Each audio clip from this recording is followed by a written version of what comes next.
ഭാര്യ എതിര് സാക്ഷി നിന്നാൽ ഒരു ഭർത്താവ് സ്വർഗത്ത് പോകും. ഭർത്താവിന്റെ പൊരുത്തമില്ലാത്ത ഒരു പെണ്ണ് സ്വർഗത്തിലെത്തും. ഗുരുവര്യന്മാരുടെ പൊരുത്തക്കേടുള്ള ശിഷ്യന്മാരെ എത്ര വലിയ ആലിമീങ്ങളായാലും എത്ര ഉന്നതിയിലെത്തിയാലും അയാൾക്ക് സ്വർഗം കിട്ടും.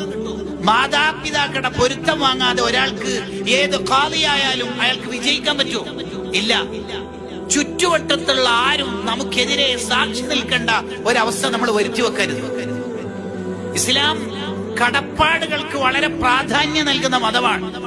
ഇമാം ഷഹറാനി റളിയല്ലാഹു അൻഹു പറയുന്നുണ്ട്, നീ സുഭിക്ഷമായ ഭക്ഷണം കഴിച്ചുകൊണ്ടിരിക്കെ നിന്റെ അടുത്തൊരു പൂച്ചയോ നായയോ ഉണ്ടെങ്കിൽ അതിന് കൊടുക്കാതെ നീ ഭക്ഷണം കഴിക്കുക എന്ന് പറയുന്നത് ഒരു നാണക്കേട് പരിപാടിയാ. അതൊന്നും പറ്റൂല.